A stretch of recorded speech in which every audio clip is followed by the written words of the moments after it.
Hi, I'm Paul Roberts, and this is Conscious Counseling 101. Today, friendship. We're talking to Anna on the way to school. I talked to her about friendship. We know all the kind of cliches, like square pegs, round holes, the plastics, the mean girls, the popular girls, the nerds, the little cliques. She's had some bad luck experiences that everybody does with people that don't have character values.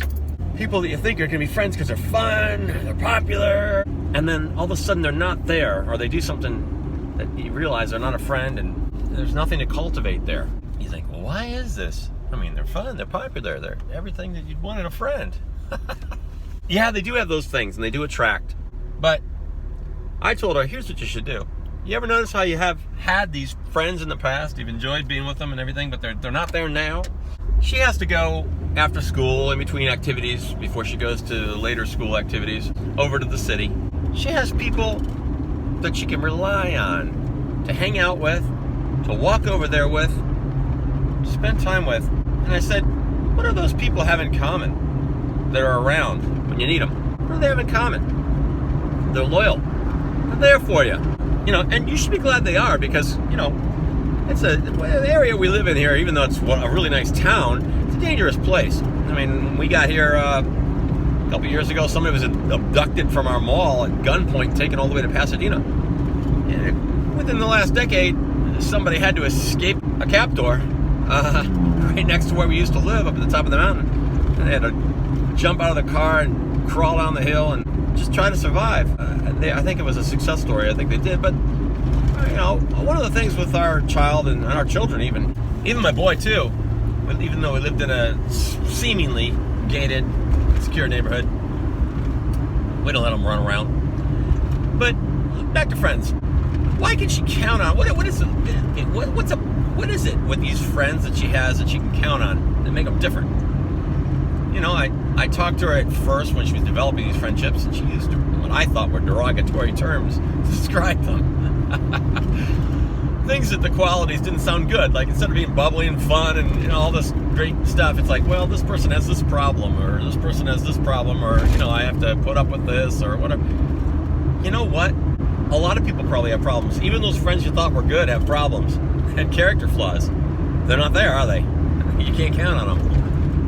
The surface qualities you enjoyed, but they got problems too. Just didn't realize it because you're having such a good time. But these people that have problems, not everybody is going to have the patience for them. Not going to have the tolerance, perseverance to overlook their problems. Say, I'll be there for you anyway. Like the Friends song goes, I'll be there for you.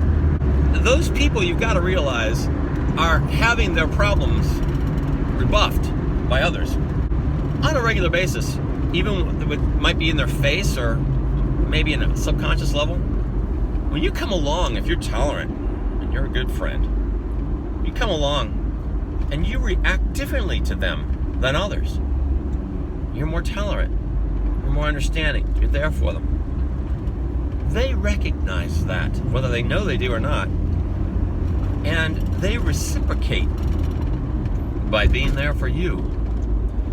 You were something special because you offered something that others didn't. You offered a character trait, a quality that is a higher character trait than is normally found. If you have the ability to be that higher character trait, wherever it comes from, people will recognize it. And those people will be there for you because they know that that's golden. Maybe you've got some problems too. Who knows? But one thing that you don't have a problem in is giving yourself to someone. You don't have a problem sharing, being there, caring, and overlooking. And before you know it, those things become less than the things you saw that were detractions at first in your mind. And you're on your way to a great friendship. I remember when I was in junior high school, I didn't have a lot of friends. Well, before that, in 5th grade, I didn't have a lot of friends, and I wanted to be noticed. And I noticed that there was this kid that sat at my table. He could draw. He got noticed. I said, you know what? I'm going to learn to draw. That's another story for another video. But I got noticed in a positive manner because of that. But later on, I got noticed because of the manner I've been talking about in this video. The fact that I was there for people that were swept away, people that were not going to have somebody sit next to them and talk with them. I've sat next to people that were, well, quite frankly, later on had troubles, got into drugs, all kinds of things. If I wasn't sitting next to them, talking with them, no one else would have been. You know, there was this one time when I was in with a bunch of them at lunchtime. You know, lunchtime's one of those times where they have free times, they can go wherever they want to. They don't find a way to mesh in very well with others.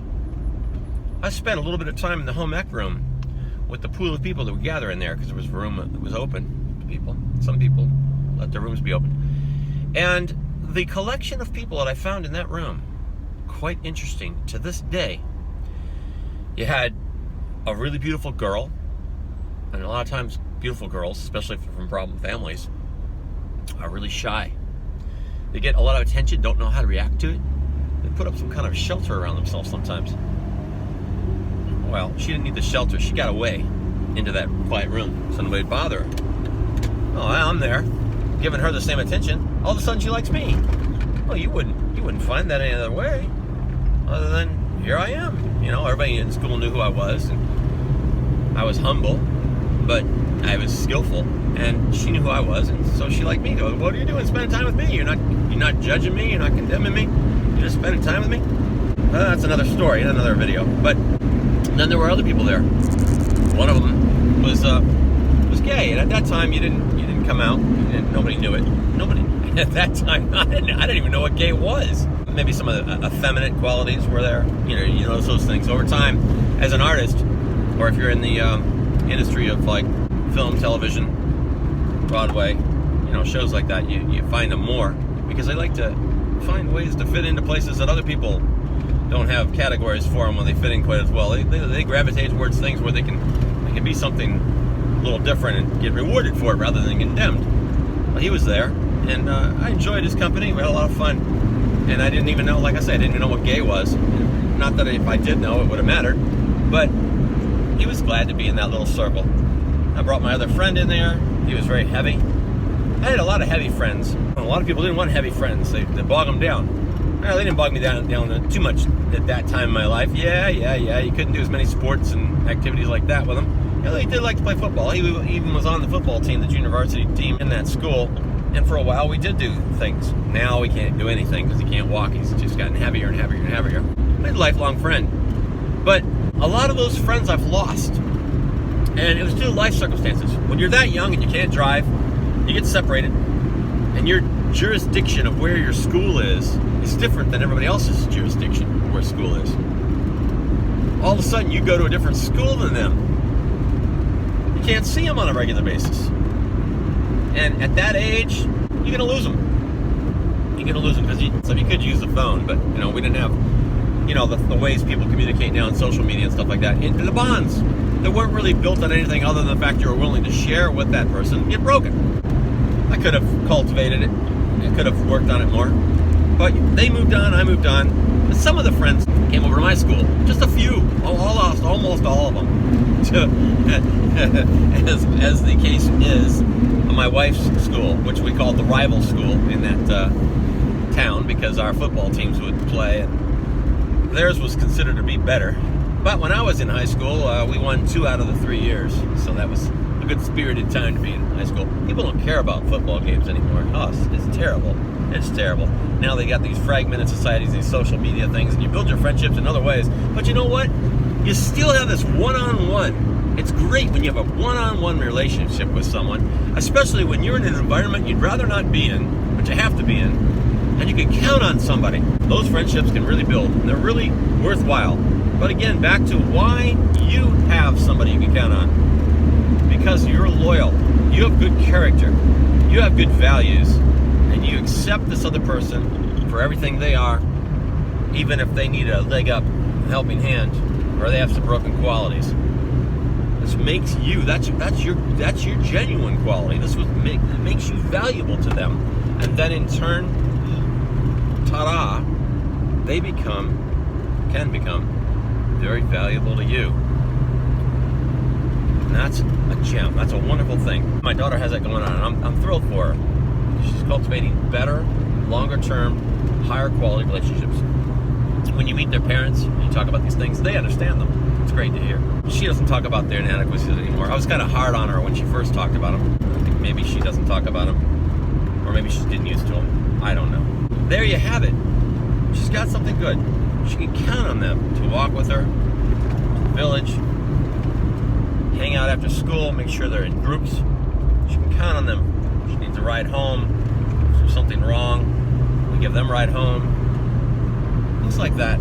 Little things. Get together on the weekend sometimes. Sleep over, whatever. There's a value there. And it's a lasting one. As long as they all give to one another, it's going to stay there. That's important. Give and take. What is a friend if not something that you can count on even when you don't have something to give back? When you need something, you can count on them. And they can count on you. It doesn't mean there's love there. It just means that it's reciprocal. And over a long period of time, those things can be built. Those things were built in my friendships. Funny little story. Got nothing to do with it really, but I didn't know what gay was, but I said, I was so naive and young. I said to my friend that I still have, this guy we hung out with on home ec, he'd be the perfect character to be Peter Pan at Disney World. And, he just fits the bill. He looks like him, acts like him. Same build, everything.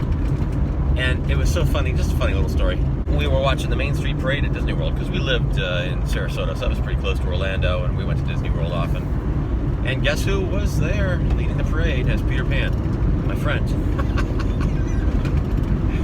Oh, that's fun. That's fun. I could have been a casting director. There's one time we were going to the Film Society in Orlando, and there's this guy there. I go, oh my gosh, he looks like he should be working at the Haunted Mansion at Disney World. And the next time we went to Disney World, we opened the doors of the Haunted Mansion, and there he is, standing there.